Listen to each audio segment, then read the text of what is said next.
Hello and welcome to Comedy in a Nutshell, the podcast where I talk to writers, actors, comedians, dancers, singers, and more often than not, all of these are the same person. For a human being is a multifaceted, complicated creature, and a comedian is arguably very much like a human being, with jokes. I love talking to the people in comedy about comedy, so if you like to hear what I have to say as much as I do, then please like, subscribe, rate, review, and share the podcast. Thank you. My guest this episode is an energetic performer who received huge acclaim for his 2023 Edinburgh Fringe show entitled Not Much, and performs extensively across the UK, Europe and Asia. It's stand-up comedian Ollie Horn. How did you realise that you wanted to be a comedian in the first place? That's a great question. I should have predicted it. Let's start strong. Yeah.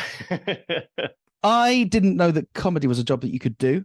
Like, I genuinely didn't. I always knew that you could be an actor, and I always thought that'd be a fun thing to do. I liked being in plays at school, but I never had any ambitions to be a comedian, really. You know, I used to watch comedy on the TV. I used to love sitcoms. I remember as a teenager, I was obsessive about comedy scripts. You know, there used to be an industry where you could buy the scripts for things like Little Britain and The Office in bookshops. Yes. I used to read them. I remember even trying to kind of write jokes and not really understanding how to. But I first kind of thought, oh, this is something that people like me can do, which is obviously an absurd thing to think, because I do kind of fit the archetype of what a stand-up comedian looked like in the 90s, right? But, you know, even that, you know, even the fact that I share lots of those immutable characteristics of all the famous comedians from the generation I grew up with, I still thought, oh, that's something they do, not that I can do. And then, then I was an exchange student in Paris, back when I was a student, and went to an open mic night. It was kind of like a showcase open mic comedy thing. You know, they just had one English show a week at the time. Right. And just watched a bunch of people talk about stuff which, you know, related to me. And they, you know, looked a bit like me and were of a similar age. So I thought, this is great. But then never had any ambitions to actually do it as a job. Right. And even now, when it is my job, I do feel, it feels odd. And whenever comedians talk about it as a job, or like often you see comics like tweet things like today's office, right? And a picture of a bunch of fold out chairs in the back of a pub. And I think like we do try so hard to make this seem analogous to a job. And in many ways we have to, right? Because there isn't a comedy HR, and there is such thing as bullying and harassment and sexism, or whatever, in our workplace. And we are providing services in exchange for money. Yeah. But I do think what we're doing is far more akin to like being pirates. Like every gig I do, I feel like I'm getting away with scamming people. You know, like how on earth am I the one that gets to leave this night with money in my pocket, right? Yeah. When I'm the one that's doing what I want to be doing. It's absurd. Some comics say that it's years before they even call themselves a comedian. Is that the same for you? You're someone who you have a job and then you do comedy kind of thing. I think some people try to gatekeep this. And I remember I was giving some advice to someone on Instagram who's only done about 4 or 5 open mics. I'm like, no, you're a comedian. You know, if you're doing comedy, you're a comedian. I don't think we should gatekeep these turns. But I do remember feeling slightly eggy when I was basically an open spot comedian 2 or 3 years into doing comedy, and I was doing a lot of stuff in Japan, and I was doing comedy on Japanese television, and they would, you know, put as the lower third Ollie Horn stand-up comedian. And I remember at the time thinking, oh, I'm pushing my luck. You know, it felt a bit eggy, like I hadn't earned my stripes. And actually, that's only a feeling that I kind of, you know, that imposter syndrome stayed with me even up, I'd say, until this year, really. I think this year was probably my first Fringe where I really thought, I'm doing good, in that, you know, I'm not about to get found out. Right, it would be absolutely remarkable if by this point no one's intervened to say, what the hell are you playing at? But no, I don't. I still don't think I'm very comfortable with the term comedian, because I still associate it with my heroes who are not doing a job that's that analogous to what I'm doing. Right. But I am. Yeah. I mean, you know, for car insurance purposes, I certainly am. Have you had the opportunity to share a stage with the people that perhaps a few years ago you might not have realised that opportunity? Well, yes, that started happening more and more, particularly now. I've been emceeing Top Secret more, and so there's a lot of TV names that drop in, and that does feel surreal. But also, this is another, like, it's been quite validating that they don't seem at least I don't think they see me as, who's this chancer giving it a go? But, you know, like they walk into a room of people laughing of a similar quality and cadence to the laughs that they're generating. So, no, but it's interesting you mentioned this because my show this year featured Joe Pasquale, yes, or at least his voice. And he was one of these people who I grew up thinking, you know, that what he was doing was kind of supernatural on stage, you know, just this adult being daft and silly. And obviously now I know the tricks, right? He's not making this up the cuff. He's not creating a new show every night. But at the time, I definitely thought he was. And indeed, his audience now, I think, believe that, you know, like he corpses at the same point each show, but that's still a moment of joy, you know? That's the job. That's the trick. But he's someone who, you know, I do remember like age 10, 11, my parents taking me to watch him and, you know, getting him to like sign a program at the stage door. It was that kind of level of, you know, what of celebrity for me. And just 2 weeks ago, he invited me to watch one of his tour shows in Exmouth. And I spent about 2 hours hanging out with him in his dressing room, basically chatting as peers, right? Yeah. Obviously the dynamic is still, I'm just my hands laughing because he's just so funny. And I still can't quite believe the situation I'm in.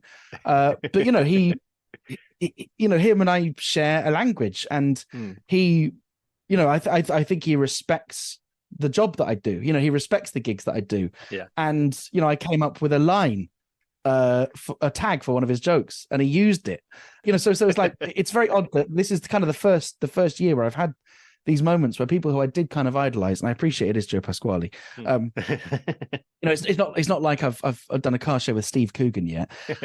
But yeah, this is the first time when that's happened. And it is, it does feel really special. And also it's, I'm going to find this hard to put into words, but watching someone like him do what they do does give me a huge amount of optimism that I think what we fear as comedians is that we've already written our best joke or or our best shows happened. And I feel that a lot, you know, like right now I'm kind of in the phase where I've put out my last show online. I've just finished an Edinburgh show and I'm starting to do clubs and I'm wondering what material to do. And I haven't got anything new that's exciting, right? Everything I'm performing, I first thought of over a year ago, really. And I did start to get a bit worried. I was like, when's the next bit of inspiration going to strike? And then someone tried to nick my phone. I was like, oh, thank goodness. But I haven't managed to make anything funny out of that yet.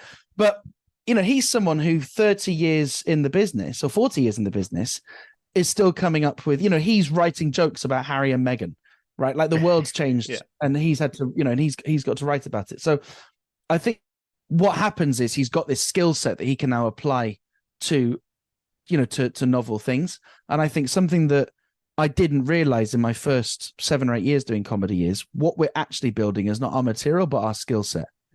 And in Adam Bloom's new book, which is, he's just literally just released this last week, which I read a preview edition of. He was very kind to let me have a look. One of the points he makes is we think that as comics, our job is to present our material, but really our material is there to present us, right? That, you know, that we're not there to go and deliver our jokes to an audience. Our job is to give the audience an hour of our company, and the jokes are just a vehicle to do that. Yeah, I certainly felt that with my show this year, that what I was talking about was kind of inconsequential. What mattered was that it was me that was telling it, and people enjoy my way of telling things rather than the stories. Yeah. It's interesting because that's something that's come up before. I talk about a comedian is perhaps likable. You have to first be invested in the individual, and then you'll listen to what they have to say. That's exactly some advice that Joe Pasquale said. He said, the battle is they've just got to like you. He said, make them like you, and then you're an easy street. And I think he's absolutely right. Yeah. Our job is to make people laugh, right? And you definitely can make people laugh if they don't like you, but it's a different kind of laugh. It's a kind of an ugly laugh. Yeah. Were you starting out, and even now, are you conscious of the persona that you have on stage? Is it you, or is it a character of you? I do think it is me, but it's obviously it's a version of me that I only present the bits which I know audiences like, and also something else has happened. You know, I started comedy in my early 20s. Now I'm in my early 30s, so obviously I am different, right? But the thing that's kind of the thing that gets told to me a lot is I've got a youthful persona. I perform with a bit of a twinkle in my eye. I'm a bit kind of cheeky. And I do think that's something which I got to be very aware of, that I can do that for the next 5 or 6 years. I can still plausibly look late 20s, right? I can still, because I'm a bit overweight. I'm not ugly, but I'm not really conventionally handsome, right? Like I've still got my hair, but I'm not, like there's a look about me which is quite non-threatening, I think. So that's why I can get away with saying stuff like, with a big smile on my face, just watch it because I'll fucking bleed you, right? Like audience don't take that seriously. They find it funny. So there's definitely things which I'll say on stage because I've got the benefit of this persona of he's a cheeky boy, which I know that doesn't age well. But what I will have in the next 10 years is another 10 years of kind of wisdom and life experience that hopefully will make up for it, that people will be interested to hear what I have to say. Because they're glad that I've done some thinking about a topic. Yeah. Whereas I think when you're in your 20s and early 30s, audiences aren't that interested in hearing what we have to say because they're like, well, I've probably gone through it too, or I can reason better. Yeah. It's interesting when you talk about topics. You mentioned earlier you lost your phone, and it's like that's the source of material. Yeah. When something happens, are you in that instant thinking, I can get 2-3 minutes out of this? Almost instantly after, or sometimes even going into a situation. Sometimes I'll make a situation worse, thinking, how can I escalate this in a funny way? or sometimes it's just like, how can I double down on stubbornness, or sometimes it's like intervening and trying to do good, right? Sometimes it's like, how can I've seen an injustice, how can I put it right? But I mean, you've seen some of my shows. I do get myself, like, I do take risks, and I do get myself in unusual situations because I like to travel. I like to do unusual things. And so necessarily if I am gigging somewhere unusual, or like it's no accident that I've got loads of bad gig stories, because I take on loads of bad gigs, right? Because I like that. I like that challenge. I like having these like combative experiences with audiences. Right. But no, the fun thing, well, when it happened, obviously, like I was a bit shocked. I was traveling down Regent Street, and a guy tried to snatch it out of my hand. These guys on motorcycles, that's just what they do. But I didn't let go. He had it in his hand and I still had it in my hand, and there was like a tussle, and there was a kind of a moment where I kind of snatched it back, right? And then he cycled off. So obviously the punchline is I think I might be the first person to have stolen a phone from one of these motorcyclists. So technically he had my phone. But so definitely in the kind of moment after that, I'm like, oh, that, my heart's racing, or that's got me thinking. Because then what I need is I need the angle, right? In order to take that onto stage, I've got to work out, well, what does that now mean? And so I tried to take it on stage that night. I was at Camden Comedy Club, and my angle was, I've only just moved to London, and I think I might now be a Londoner. Right, like it was almost like a badge of honor. I'm proud that this has happened, because you always hear about it happening, people getting their phones nicked. Yeah. But the closest I've got to being a true Londoner is I had a meal at the Aberdeen Steakhouse, and I buy my weekly shop at M&M World. But almost as soon as anything like this happens, you got to work out like what is the angle, and often the angle is like the opposite of what your intuitions are, right? Right. Like my actual intuition is, oh, this is nasty. I'm not glad I moved to London, but can I sell it on stage that I am glad? Yeah. Well, talking of your travels, you mentioned about being on television in Japan. How did that come about? Why were you in Japan, and what made you a comedian in Japan performing on television, presumably to a Japanese audience? Yeah. Although I did do a bunch of English stuff as well. Mm-hmm. Man, so the too long didn't read is I trained as a lawyer. Mm-hmm. Even though as a kid and as a young person, I really enjoyed acting and singing and, doing creative things. Yeah. But I trained as a lawyer. And then as soon as I kind of got the offer of like being one of these like city types for good money, mm-hmm. I thought, once I do that, that's kind of it. So I got a scholarship from the Japanese government, which I wasn't technically qualified for, but I kind of blagged it. I just said, trust me, I'll do a good job. And they were wrong to trust me, because within a year I signed with an entertainment agency. No, I did. So I went there as a postgraduate researcher in trademark law. So I was affiliated to a university, and I did various things. I took a master's, and I did a research program, and I did some teaching, and I was just generally a guy that did stuff, and I did well at it. I did rather enjoy it, and it was very good for learning Japanese. Mm-hmm. But then I realized I wanted to do open mic comedy. There wasn't an open mic where I was living, so I set one up. And then in the process of setting one up, like the local expat magazine put me in touch with a guy that was fairly famous in the region, an American guy who was a TV presenter, who was funny and who had an interest in comedy. So he started to do some of my shows, and we became friends. And then through that, I had a meeting with his agent. And then within about 2 or 3 weeks, I was on the radio doing live broadcasts in Japanese, which looking back is absurd. It's absolutely mad. And this is something, actually, it was one of my first big learnings from the entertainment industry, that they don't really care about your skill set. What they care is what product you offer. Right. So like, it didn't really matter that, like, I wasn't doing in-depth journalism. I was like doing reports on vending machines that serve, what's it called? How do you say dashi? Stock, that serve fish stock. Oh, right, yeah. Or like a report on the you know, those raised pavements to help blind people navigate. Oh yeah, tactile paving. Exactly, tactile paving. So one of my first reports was on tactile paving in the region, because apparently it was invented by someone in Osaka or something. I don't know. So like, so it was pretty low stakes stuff. The product was this kind of crazy foreigner who is stumbling through a report. And I think that was quite a big lesson, that I didn't have to model myself on the Japanese reporters, because if they wanted a Japanese reporter, they would have got one. Yeah. That was something that my producer said to me a lot. She said, you're going to make mistakes, you're going to make jokes, but the point is, we want this to be entertaining. And all the contents that I was, when I was going on reporting, I was reporting on a festival that had been going for 300 years. That doesn't need reporting, right? What they want is my take.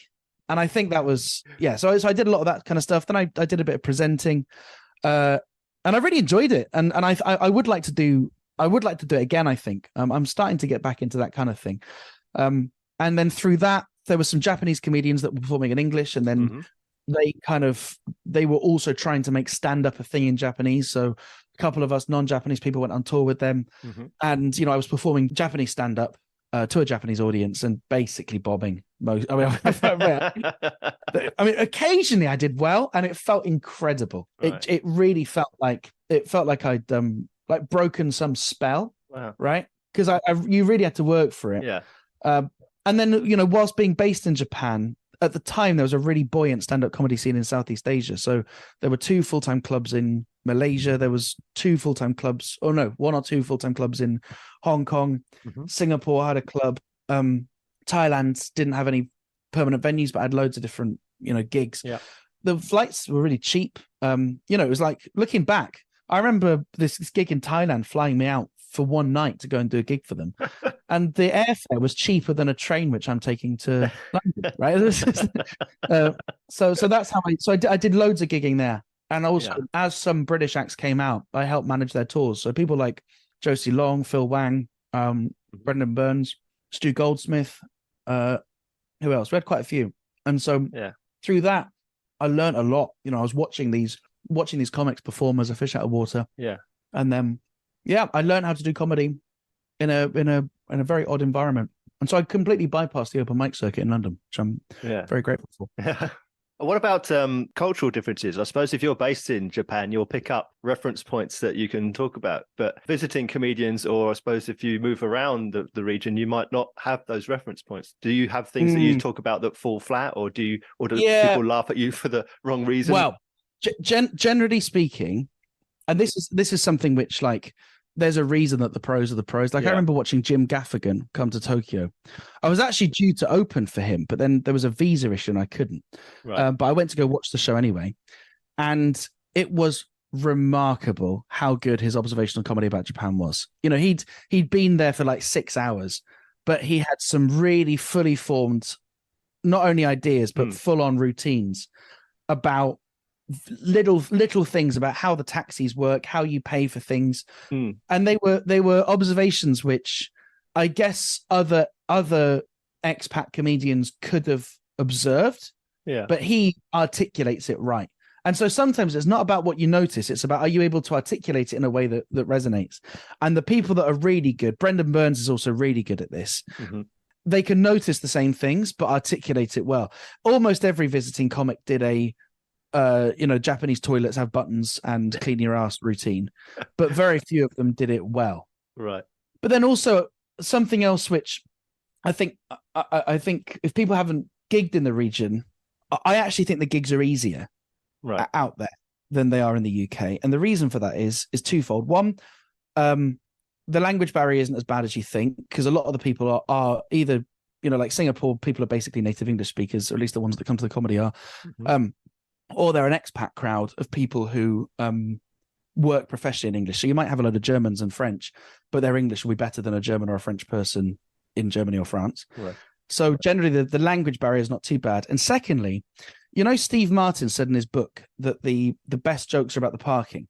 This idea that if you can talk about something that's universal to everyone in that room, yes, something that you get as part of an expat bubble is a very small pooled experience. Often expats will shop in one or two supermarkets and all their kids will go to the same 5 or 6 schools, and they've all got to travel from the same airport. So it is actually easier to make observations to an expat crowd because they do have a fairly shared experience, because they're actually from a very narrow band of society. They're almost all professionals. They're almost all fish out of water. They almost all have had to struggle with learning a language. They've almost all, earning quite good money typically. So they all just form part of a very similar socioeconomic background. And so that means that you can address them as a group in a way that going and doing a gig, in the function room of a football club, you can't, because you don't know if these people, these people might not have that same shared affiliation. Yeah. You mentioned about doing your Edinburgh show. How was your show? How did it go? And how was your overall Edinburgh Festival experience? I had a great one this year. And whenever I say this to people, I've had to learn to stop saying it so surprised. Because now in green rooms, people are like, oh, how was your Edinburgh? I was like, yeah, actually really good. And apparently that makes it seem like I wasn't expecting or deserving for it to be good.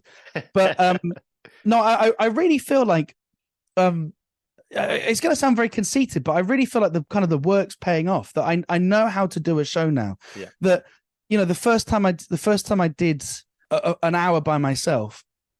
Actually, the first time I did an hour by myself was quite interesting. Maybe I'll tell you this. I was doing a 10-minute set on a mixed bill, I think in 2017, and it was a couple of Asian comics and a couple of non-Asian comics that were based in Asia. And so we did 10 minutes each talking about. So there was like a British guy that lived in Hong Kong, free handover. He was there. And then I was kind of the representative of Japan, but then there was also a Singaporean and a Malaysian comic. And so that was kind of the theme of the show. And for some reason, the guy who produced it didn't put on a show on the last day, but there was still a listing for it. And I turned up to the venue. It was the Pear Tree. Yeah. And I turned up to the venue to do another spot. And I saw there was a gathering of audience there. And they were like, oh, is the show on? And I said, oh, no. And then I realized there was like 15, 20 people. So I asked in the Pear Tree, is there any free rooms? And there was. One of the attic rooms was free. So I said, all right, everyone come up, we'll just do a show. So I did my first, and I did not have an hour of material. But what I did was I used it as an opportunity to say, well, this is the show you could have seen, right? My friend Jinx, he's from Singapore. He would have talked about this. Obviously I wasn't doing their material, but I was like, just kind of, that was my structure to structure the hour. Right. And it felt, it was a real like 0 to 1 moment of like, I've just had a group of people in a room who obviously I had all this goodwill, right? They saw this was an exciting, fun thing to do. Yeah. It was a bit chaotic. They were totally on my side.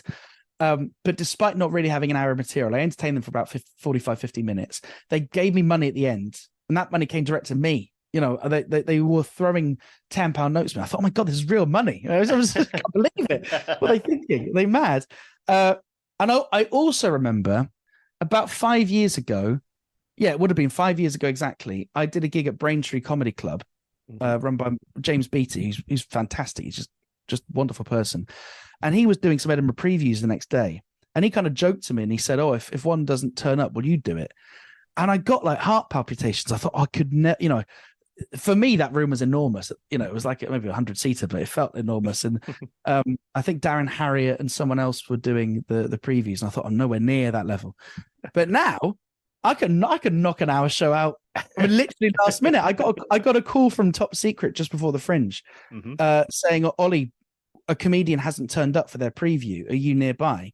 And I was having a burger about 25 minutes away. So they said, can you get here in 20 minutes? I said, yeah. Well, I said, yeah, in about 25 minutes. They went, we'll hold the audience. So I went and did John Hastings' preview slot, but I just did my show. And so that for me is like, that's growth, right? Right. That I can literally be halfway through an Honest Burger, rock up and tell an audience, I'm not ready for this, but let's have some fun together. Yeah. And I just have this confidence that I may not be in the right headspace and I may not have all the material ready, but if the audience's ambition is to have a good time for an hour, we're definitely going to do that. Yeah. From a few years ago, starting out, and then to now being able to do a whole show at the drop of a hat. In the middle, there was a large pause. What was your experience when comedy closed down for a year or so? Yeah, well, I had a really good pandemic because I was so the kind of the story of my last show called Before After, is about me basically getting stuck in Malaysia. So I wasn't planning on living in Malaysia, but because of the lockdown, I got stuck there.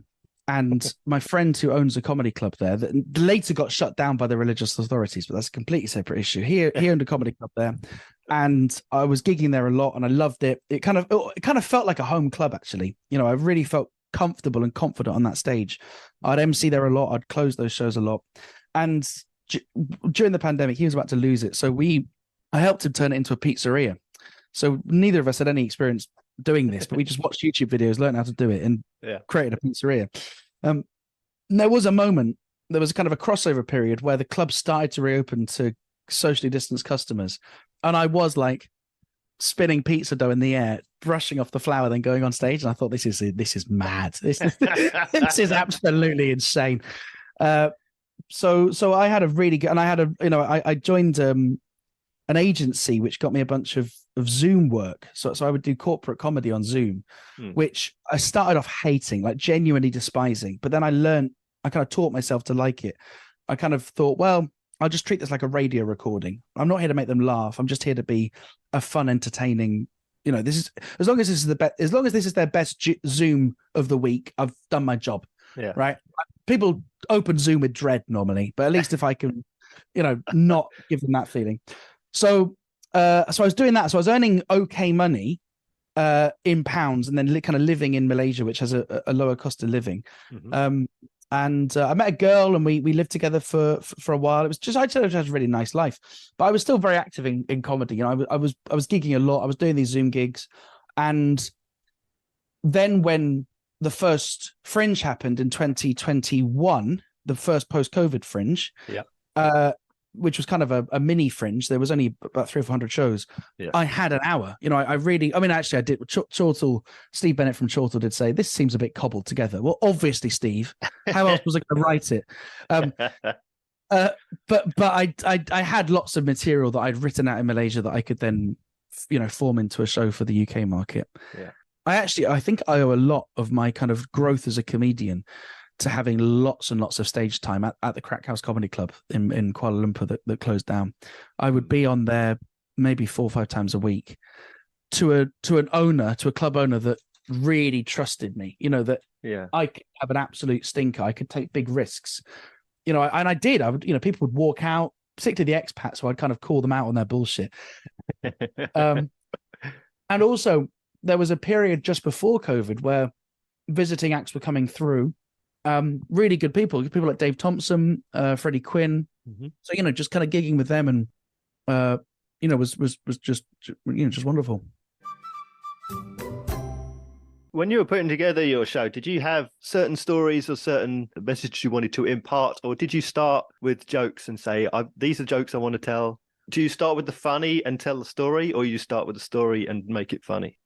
It's a really good question. Well, it's funny you mentioned this, because I was getting quite a lot of messages from newer acts asking, how do I structure an hour? Because people kind of know me as a storyteller, for better or worse. So I wrote a blog post. I don't know where I put it, or Medium or something, basically saying, I think there's 2 ways of writing a show. You basically start with a bunch of jokes, then come up with a story and a message, or start with a message, then write jokes to spec. For the show that I just did, I had a fairly eventful thing happen to me, which was a little portal into a world which I didn't really know much about. Like I had a relatively untraumatic childhood. Like as a young kid, I was bullied, and obviously, bad things happen to people, but generally I had a fairly stable household. Certainly as I got a bit older into my teens, not really concerns about money in the family. And so all my grandparents were alive until I was kind of 16. So I had quite a nice childhood. And then something quite bad happened. And I really started to kind of learn what this idea of trauma is. And I did for the first time appreciate what mental health means. And it's I know it's a cliche that comics talk about it, but I got lots of advice to not talk about it on stage. And I kind of took that advice. There's a couple of comics I really respect who kind of said, just you might not want to be performing about this every single night. In the end, what I did was I took the parts that only affected me. So there was obviously a wider network of bad stuff happening. And I don't want to go into details. And those aren't my stories to tell, but I can definitely talk about how it affected me. Yeah. And I thought I really thought I kind of owe it to myself to just to move on, because all the kind of therapy and the stoic thinking and the kind of self-actualization, I do feel like it worked. And I feel like I'm in a much, arguably I'm in a better place than I was pre-traumatic event, which is a funny thing to think. So I kind of thought, I know I want to talk about that. Yeah. So that was definitely kind of in it. But I also knew that I want to do a show that will sell tickets, and no one's going to come and see that show.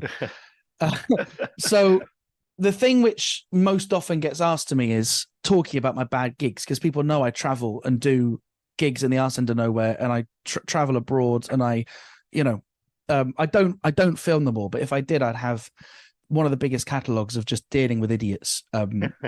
So I knew I needed a hook. So the hook is, here are all my bad gigs, right? And then the way the show came about was, well, how do I then link, what I really want to talk about with what's going to sell tickets? And there was a link in that, because of this traumatic event, I couldn't gig for a while, and I kind of reappreciated what a bad gig is. So I think the show, I'm quite proud of the show. I'm not sure if I've got a tour in me. I'm going to do it once more in London. First weekend of November, I'm going to do it in the Pleasance. If you're listening to this and and the first weekend of November is still in the future, then by all means come along. So basically the show came about because those were the things I wanted to talk about. And then in previews, I just made it funny. I mean, that's the bottom line, right? There were loads of things I did try and talk about. There was kind of an A plot of these are the bad gigs. There's a B plot of my mental health went to shit. And then there's a C plot of an ex who I thought I was going to marry.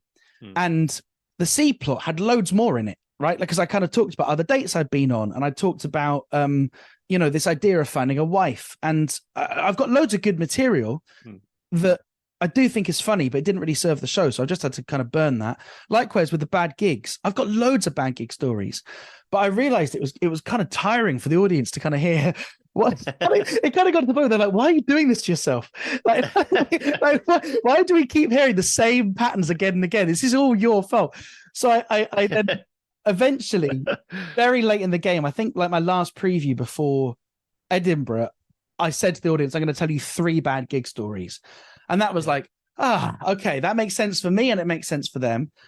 And then the kind of this B plot of my mental health, there's a thing where I talk about getting knived, which is like, whenever I was thinking, how on earth can I tell this on stage? I thought this is just, I'm just going to have to go in quickly and come out even harder.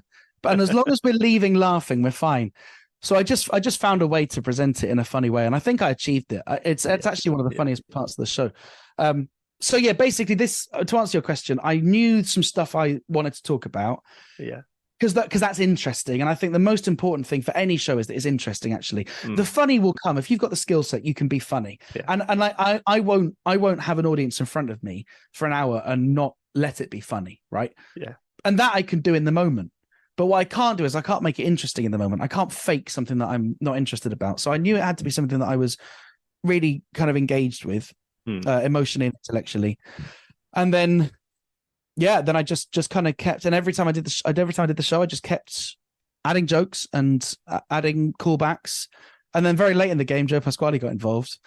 And that really turned things around. But it's so funny. The show as a product only really comes together at the Fringe. So much is dependent on the room and how people are sat. And Tom and Stephen, who I work with in my production company, you know, how they did the lights. And, you know, just like me putting a banner up behind the stage with a funny little, all these little elements, that's what actually makes the show. When I think about the show, it's like the show was good because loads of things kind of congealed and settled, and also made the decision to not do crowd work because the room I was in was quite a tough room to play. So I made the decision, we got to seat people together at the front. I don't want any gaps. I don't want, you know, because it's just a very hard room to play otherwise. So on that basis, the front of house was like, well, can you promise you're not going to pick on them then? I was like, actually, yeah, I can. So that was another thing. So it was like, this whole, like, the medium is the message, right? Like, I was doing a show at the Fringe in that room, and all of the things that were, all of the kind of constraints and all of the opportunities I had at the Fringe resulted in that show. And that's the first time that I've ever written a show like that, where like I had it with a room and a goal in mind, with no ambitions necessarily to tour it or film it. Yeah. Well, it's interesting talking about putting together a show and structure and that sort of thing. Are you able to watch comedy as an audience member? Do you look at structure, or can you enjoy it as a face value? No, I definitely can. I love watching good comedy. Sometimes I'll obviously kind of see stuff coming. Yeah. So like I watched Auntie Donna's show earlier in the week. I love Auntie Donna. Yeah. Australian sketch group. And there were 2 or 3 moments where I thought, okay, well, that's what they're doing. That's why they're doing that. Or like there was one time where one of them came up with a suggestion for a fun song to do, and they all said no to it. And it's like, that is the most obvious kind of what's the Chekhov's gun for they're probably going to end the show with that song then. Right. Yeah. Right. Right. So definitely like kind of structural tricks, because I think about it a lot and I also help other comics with it. I think some of those I kind of go, well, fair enough. But I also love being surprised. I love it. And I love telling comics when a joke's really got me. Yeah. No, I think the hour's a great medium. Like, I know some people say it's too long, but I think if you can really use that time well, you totally can. You can take an audience through multiple emotional states in a way that you can't do in a 20. And an act that uses that time well impresses me. Yeah. You said that you MC and also you do spots and you speak with passion about doing an hour show. Where do you sit most comfortably? Yeah, well, that's something I've actually had to start thinking about kind of more seriously, because I'm now for the first time ever at the stage where I can start to choose what gigs I'm doing. You know, I think this is the first year where I don't feel like I'm scrabbling for gigs. No. You know, I'm not kind of pleading for any spot at any price. I think I'm a good MC, and promoters think I'm a good MC. So I do get booked to MC a lot. And I do think I'm a good host, but I don't think my MC skill set is necessarily best used in a comedy club. I'm hoping that this skill set is going to be used for example, the game show that I do at the Fringe called Not My Audience, or something adjacent. You know, I sometimes I do live event hosting. So like I did some hosting for like National Geographic food, that kind of thing. Yeah. And I think that skill set really helps with that kind of thing. So I don't see my future as being a club MC for the rest of my life, but I'm very glad to have built the skill set. I love club comedy, but I'm quite despondent about the state of the circuit at the moment. Right. That you know, there isn't really enough money to earn a living just doing circuit gigs, as far as I can tell, or at least if there is, it's really hard work. And you're driving to do doubles at the fee that would maybe attract a single 15 years ago, accounting for inflation. And there are some clubs which are just a joy to play, and some where it does kind of feel like, okay, this will be work. This doesn't feel very creative. But I still really want to earn my stripes on the circuit, and I think it's so important. There are so many acts which you watch them do their hours and you see that they're so smart and they're so good at storytelling and they're so good at structure, but what's lacking is that kind of circuit readiness. And that I do think that only comes from just doing loads of circuit gigs for a long time. And it's a shame. It's a real shame, because sometimes you'll see like an act who's done their first show, their debut is fantastic, and their second show is not as good, only because that kind of muscle hasn't been flexed. Yeah. So I think it's really important to carry on doing circuit gigs, but I'm more and more kind of doing circuit gigs where I'm doing longer time. Like I love doing, like, there's loads of like European circuit gigs where they often book you to do 30 or 40 minutes. Yeah. So like this week I'm heading out to Luxembourg and Germany, Frankfurt. And those, I'm not necessarily doing my tour show, but I'm just doing a longer set. And that feels really nice, because I can do something akin to an hour in 40 minutes, in that I can take them on a little journey, maybe set up a premise. But also I've got the freedom to crowd work it and do whatever I please. Yeah.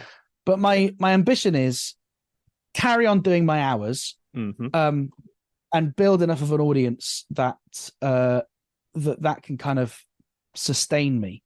Yeah. And then the circuit stuff not necessarily being how I earn my income. That'd be very nice. And right now I'm getting there. Now I can just about turn a profit for my solo show at the Fringe. And I can when I take it to other places, because the unit economics are generally quite good, right? If you sell a ticket for £15 and you get to keep 12 of those pounds, and it is just me, or maybe me and a producer or a technician. Often, even if you sell just 40 or 50 tickets, that's better money than getting booked to close a circuit gig. Yes. Well, you've mentioned that you talk a lot about the many, many worst gigs that you've had. What's been your best gig so far? Oh, that's a lovely question. What's been my best gig? I remember the first time I thought, wow, I might be good at this, was when I got booked to do. I didn't get booked. I organized. I tell a lie. I organized a bunch of Japan-based comics to go and do a show in Busan, South Korea. And it was the first time I think I did kind of 30 or 40 minutes in a club environment. And there was just something clicked. Every single joke landed. I kind of acted. I think it was the first time I might have looked like a comedian to the audience. I kind of exude this kind of, they kind of trusted me. Right. And all the improv worked. So I think that was really, really good. I think a couple of my Fringe solo, it's funny, not every show was good at the Fringe. I don't really understand why, but some of them I kind of left going, oh, I don't think that was very good. But there was a couple where I teared up at the end because I was just so happy. I was happy that I was happy that the audience in front of me were happy. I was even getting some standing ovations, right? So there was an audience that was very happy about what they'd just seen. Like I didn't feel like I'd ripped them off. They'd just paid 12 quid and they just had, just taken them on a really funny journey. Yeah. And I really did kind of cry tears of I don't know if it's pride or happiness, but whatever it was, I thought, oh God, this is what I should be doing. And also knowing that there's loads of other brilliant comics at the Fringe, right? But not everyone's got to this level. Not everyone's, I for a long time felt like I was getting away with every show. And I had a couple at the Fringe where I was like, this was great. Yeah. People are and you can tell when it's gone well, because people are really excited to buy merch after, they want to come and talk to you, they feel like they've been part of something that's good. Right. Yeah. And I've not had that many times before.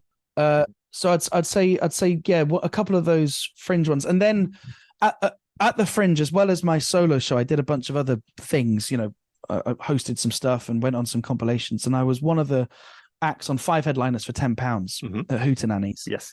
And that is run by the production company that I'm part of. So I'm saying this as a joke. I kind of can't be kicked off the show, right? And which is not strictly true, because we do have an agreement that if I'm not the best act on the night, then we should book a better act. So that is actually our policy. But also, I can have a complaint made about me, and that complaint ultimately gets addressed to me. So I had a couple where the room was great. It was an 80-seater, air conditioned, at the right time. I think 9:15 start. All the other acts were exemplary.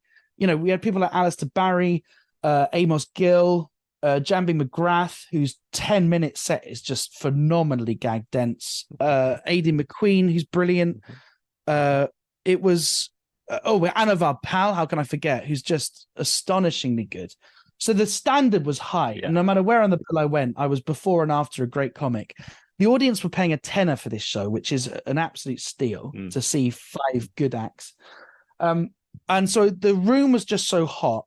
And I've got a friend called Chanel Ali, who's an American comedian who came over for the last week of the Fringe.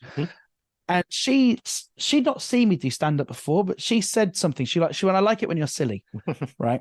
And I took that to heart. And for those last kind of few shows, actually not even the last few, we ended up doing 2 shows a night because it kept selling out. So I got 2 chances to do it each night. Yeah. I went on with the goal of being silly.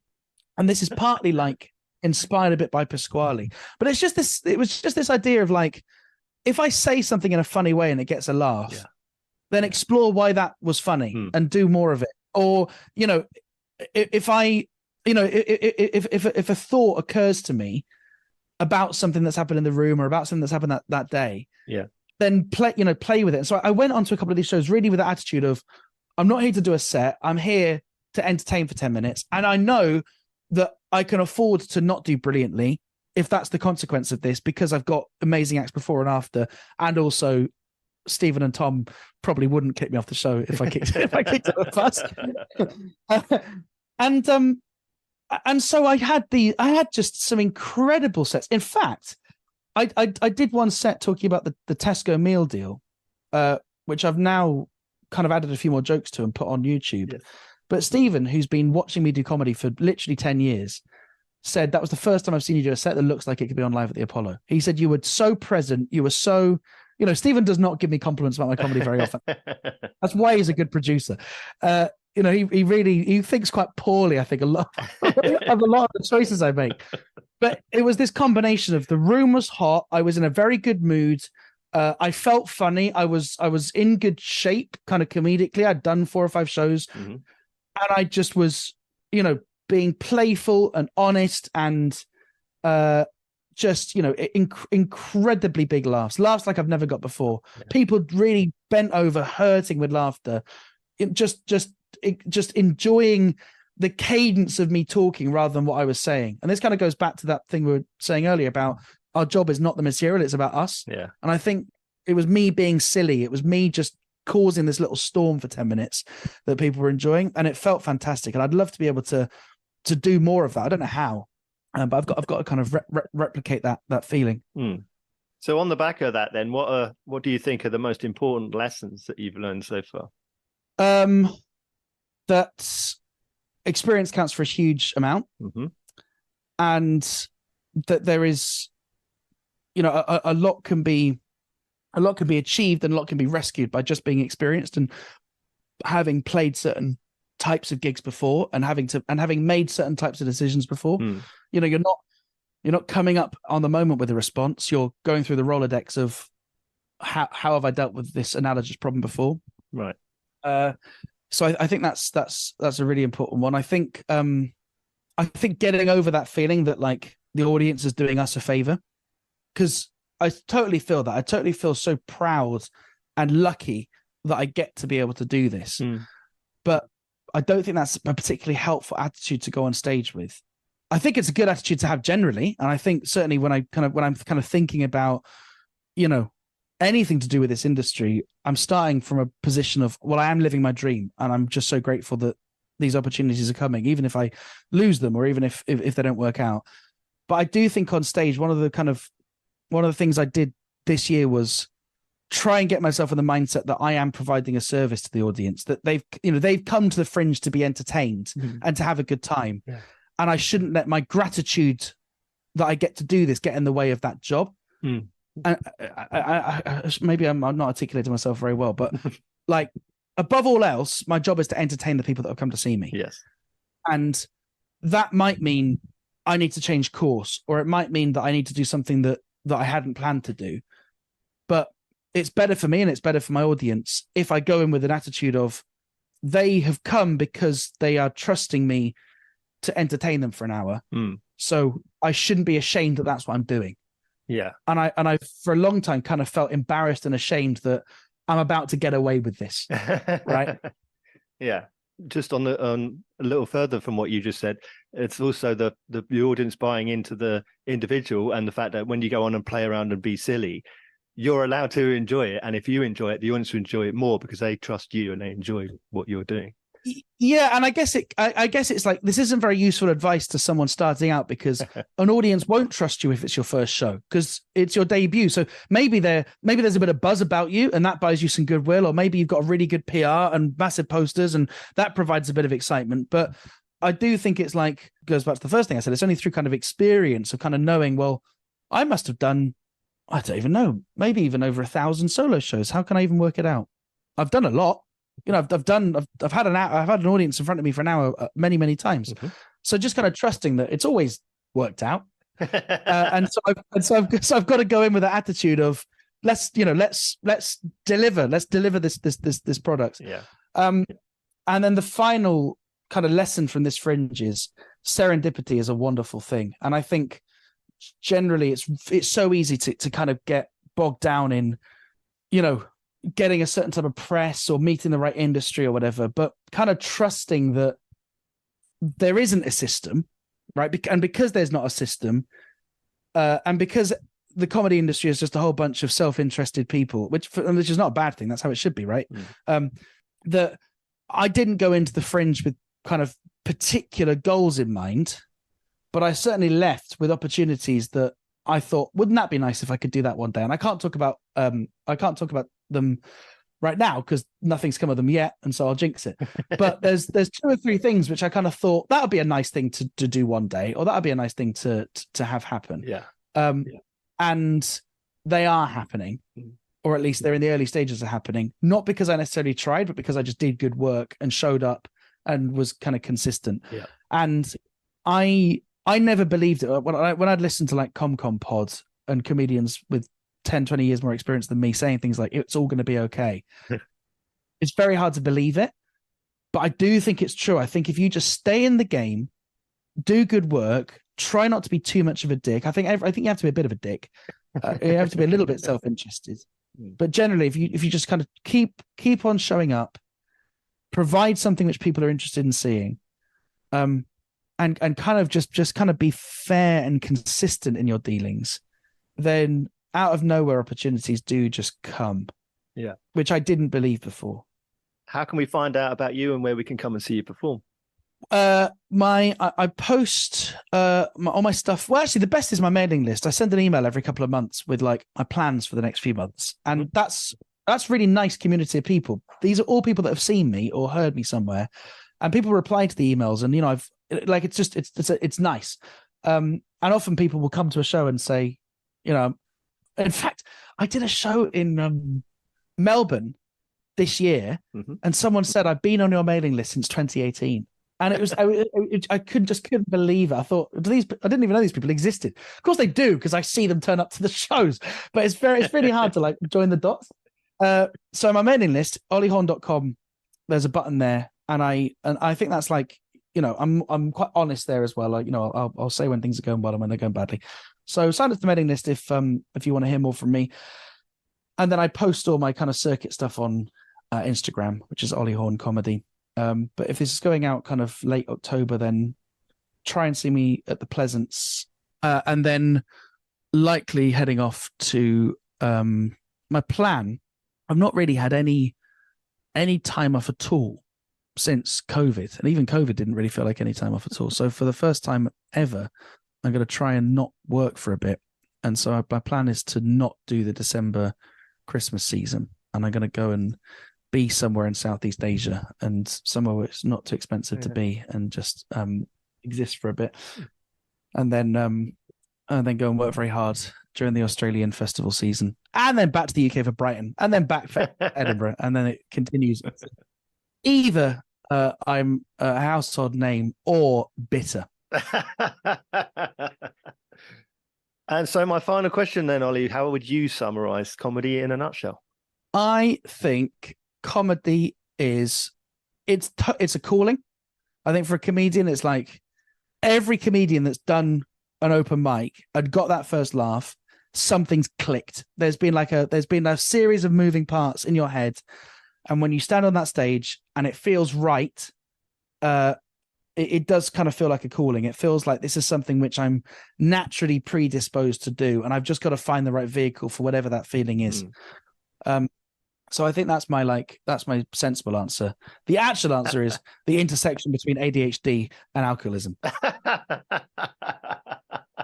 Ollie, thank you so much. I really appreciate it. Thank you. Oh, my pleasure. Thanks so much, man.